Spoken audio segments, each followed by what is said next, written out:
ദൈവത്തിൻ്റെ ഏറ്റവും പ്രിയമുള്ളവരെ, അവിടുത്തെ സമാധാനം ഞാൻ ആശംസിക്കുന്നു. ഇന്ന് കർത്താവ് നമുക്ക് നൽകുന്ന ദൂത് സങ്കീർത്തനങ്ങൾ 31:24. കർത്താവിനെ കാത്തിരിക്കുന്നവരെ ദുർബലരാകാതെ ധൈര്യം അവലംബിക്കുവിൻ. ദൈവത്തെ അല്ലേ കാത്തിരിക്കുന്നത്?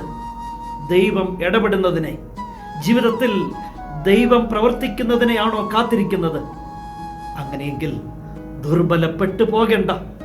പല കാര്യങ്ങളും ജീവിതത്തിൻ്റെ മുന്നിൽ ഒരു ചോദ്യചിഹ്നം പോലെ നിൽക്കും. ഇതെങ്ങനെ നടക്കും എന്ന് തന്നെ. എന്നാൽ ദൈവത്തിലല്ലേ സമർപ്പിച്ചത്? ആ സന്നിധിയിലല്ലേ കണ്ണുനീരോടെ പ്രാർത്ഥിക്കുന്നത്? ദുർബലരാകാതെ ധൈര്യം അവലംബിക്കുവിൻ. ആ സന്നിധിയിലെത്തിയ ആരെയും അവിടുന്ന് തള്ളിക്കളഞ്ഞിട്ടില്ല. ആ ദൈവം നിനക്ക് വേണ്ടി പ്രവർത്തിക്കും.